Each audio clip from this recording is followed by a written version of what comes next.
It was the second day since my partner had left, and the silence in the house seemed to echo louder than ever.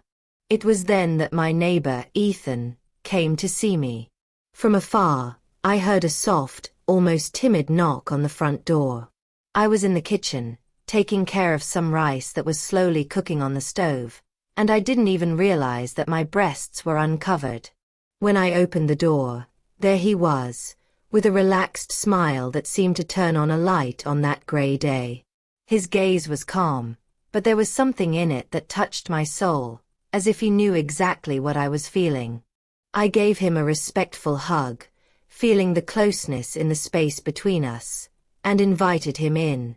"Come have some coffee," I said, as I went back to the kitchen to prepare a simple but lovingly prepared meal. "My name is Isabella, I'm 35 years old, and I live in Willow Creek, a small town in the interior of Texas. It's one of those places where time seems to pass slowly, but where stories intertwine in ways that sometimes surprise even me. My marriage lasted 10 years. 10 years of ups and downs, of broken promises and dreams that vanished like smoke in the wind. At first, everything seemed perfect, but then, without warning, without argument, without a fight, my husband simply packed his bags and left. It was like the ground had dropped out from under my feet. Ethan, my neighbor, was a strong 42-year-old man, his features weathered by the sun and hard work. Tall, with tanned skin and the steady hands of someone who worked the land every day. He was always polite and respectful. Ever since I moved here, he always found a way to pay attention to me, even if it was just a little. "Do you need anything, neighbor?" he would ask when he saw me walking through the gate. I would smile a little and say I was fine, but there was something in the way he looked at me that made me feel like he really cared. The days went by, and he always found a way to start a conversation. First it was about the weather, then about the crops, the hardships of the countryside, old stories from the city. Until one day, the conversation got a little deeper. "Isabella, I know it's none of my business, but you've been kind of quiet lately," he said as he leaned against the fence of my property, holding a cowboy hat between his fingers. I sighed, feeling the weight of the words that had been kept for so long. "It's just that sometimes we get a little lost when life changes suddenly, you know?" He nodded with that look of someone who understood more than he was saying. "I know. Life in the countryside teaches us that everything has its time. There are things that we plant and take a while to grow, but when they do, it's worth it."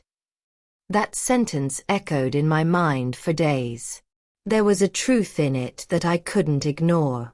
Ethan was still there, helping me with small repairs, teaching me tricks to improve my planting, and I began to realize that he wasn't there just out of courtesy. There was something more, something that I still couldn't name. And then, one late afternoon, something different happened. The sun was setting, painting the sky with orange and reddish tones, and Ethan appeared at my door again. This time, he didn't come with a relaxed smile, but with a more serious, deeper look. "Isabella," he began, his voice soft but firm. "I know you're going through a difficult time, but I want you to know that you're not alone." That simple sentence was like a ray of light in the darkness.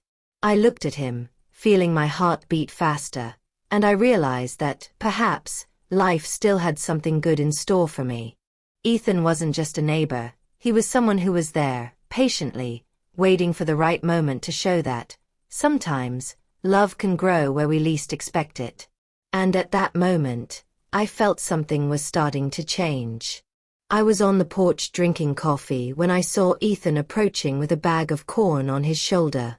"I brought you a gift," he smiled, adjusting his hat. "Corn for you to make cornmeal. They say that a woman who knows how to make good cornmeal has the sweetest heart." I laughed, surprised by the comment, imagining several possibilities. "Oh, Ethan, you have so many." There was a different tone in his voice. It wasn't just a joke, it was a challenge.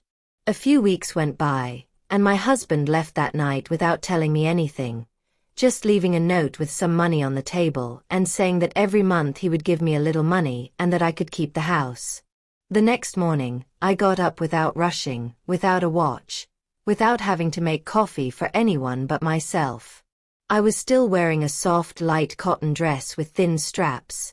It fell loosely on my body, effortlessly drawing my silhouette, as if the fabric itself understood the freedom I was beginning to feel. I went to the kitchen, made a strong coffee and sat at the table, facing the silence, until a familiar sound broke me out of my trance. A light knock on the gate. I got up and looked outside to see Ethan standing there, holding a cowboy hat in his hands, leaning against the fence with that calm manner of someone who is never in a hurry. "Good morning, Isabella," he said with a half smile. "I woke up early and thought you might want some for lunch." I felt heat rise to my face. I hadn't expected visitors, especially on that morning when I was still trying to figure out what my life would be like from then on. "Oh, Ethan, I didn't prepare anything special, just rice and beans." "Great. I like simple food. Better than eating alone." I knew I could say no, that I could make up any excuse, but something inside me wanted him to stay. I opened the gate and let him in. In a respectful hug, I could feel the contact close to the gap, as if a little bird had found its nest. He walked slowly to the kitchen, and only then did I realize that I was still wearing my loose pajama dress, too light for such a normal day. I crossed my arms instinctively, trying to hide it, but I noticed that his eyes lingered a second longer than they should have in that casual scene, but that somehow carried something new in the air. He didn't say anything about it, just pulled out a chair and sat down as if he had been part of that place for years. "Are you okay?" he asked as I served the dishes. "I guess so, I don't know. I imagine it must be strange, right, after so much time together." I shrugged, sitting at the table. Ethan nodded, calmly picking up the cutlery, cutting the pieces of food with a patience that made me realize how different he was from my ex-husband. My husband always ate in a hurry, as if he had something more important to do. Ethan, on the other hand, seemed to enjoy every bite, every second of that simple meal, as if the world was moving at the right pace. "You're not alone, Isabella. Count on me for whatever you need." The way he said that made my heart beat a little faster. There, where before there were only two silent presences, me and longing, now there was another energy, and I felt that Ethan's visit would not be the last. While he ate lunch and noticed my voluminous breasts with each bite, I also needed food, the food that my husband had not served me for a long time. I moved the handle so that he could notice and understand that my breasts were ready to eat. It didn't last 2 minutes, and he, aligning his hunger with his desire to eat, made that kitchen witness to a lunch that would last even longer. I held the wood stove so that he could smell the sweet aroma present in its curves, while I held the handle of a pan that was ready and open to receive the food. Careful with each movement, as if I were a chef savoring the wonder of an enchanting flavor, I received everything with joy, noticing his hunger, moving aside the cloth that was getting in the way of the perfect fit. I noticed that the kitchen was getting hotter as the sun came in through the crack in the window, and to solve this, I walked closer to the sink, feeling the coolness of the marble on my fingers. After almost half an hour of feeding us in the kitchen, he accidentally spilled a glass of milk that was in the sink on me. He felt embarrassed, but I remained in the position, smiling at him, telling him that everything was fine. "Don't worry, Ethan, I'll clean it up. The important thing is to know that you're satisfied." To tell the truth, I wanted to drink that glass, but sometimes there's no time, and the important thing is to live each moment as if it were unique. After that, he put the pan handle away, and I smiled, telling him that I was very happy for his visit. That same day, he stayed with me the whole day, sharing experiences and teaching me more about life. He was like a modern psychologist, helping me forget all the bad things I had experienced. Sometimes, the people who value us are right next door, and we don't even realize it. Did you like this story? Leave a comment telling us what you thought, and if you've ever experienced something similar, share it with us. Don't forget to like, subscribe to the channel, and activate the bell so you don't miss any new content.